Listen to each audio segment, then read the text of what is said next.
Hi అండి, welcome to Lakshmi Andhra వంటిల్లు. ఈరోజు పచ్చి రొయ్యలు చారు చేద్దాం రండి. కావాల్సిన ఐటమ్స్: పచ్చి రొయ్యలు, ఉల్లిపాయలు, చింతపండు, పచ్చిమిర్చి, కరివేపాకు, ఉప్పు, కారం, ఆయిల్, పోపు దినుసులు. ఇప్పుడు గిన్నె తీసుకొని 1/2 లీటర్ నీళ్ళు వేసుకోవాలండి. ఒక పెద్ద నిమ్మకాయ సైజ్ అంత చింతపండు తీసుకుని ఒక 1/2 లీటర్ వచ్చే వరకు ఇలా రసం తీసుకున్నాను. ఇందులో వేసుకుంటున్నాను.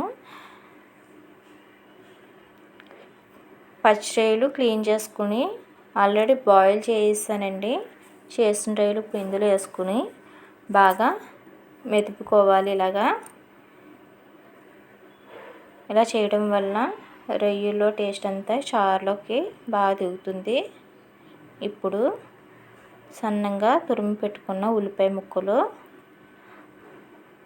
పచ్చిమిర్చి, కరివేపాకు,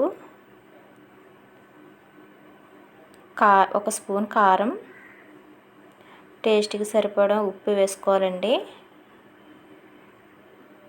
ఇప్పుడు ఒకసారి కలుపుకుని స్టవ్ మీద పెట్టేసుకోవాలి. ఈ చారు హై ఫ్లేమ్లోనే మరిగించుకోవాలండి. చూడండి, చారు మరుగుతుంది. ఉల్లిపాయ మెత్తపడిందంటే చారు మనకి అయిపోయినట్టేనండి. ఇప్పుడు కొత్తిమీర వేసుకుని ఇంకో 2 నిమిషాలు బాయిల్ చేసుకోవాలి. చూడండి, అయిపోయింది రసం. ఇప్పుడు తాలింపు కోసం స్టవ్ మీద మరొక గిన్నె పెట్టుకొని ఒక పెద్ద స్పూన్ ఆయిల్ వేసుకోవాలండి. చూడండి, ఆయిల్ మరిగాక పోపు దినుసుని ఫస్ట్ వెల్లుల్లి రెమ్మలు వేసి కొంచెం ఫ్రై చేయాలి. ఇప్పుడు మిగతా అన్నీ వేసుకుని బాగా ఫ్రై చేసుకోవాలండి. ఇలా ఫ్రై అయిన పోపుని మనం రసంలో వేసుకోవాలి. చూడండి, నేను పోపు వేసుకున్నాను.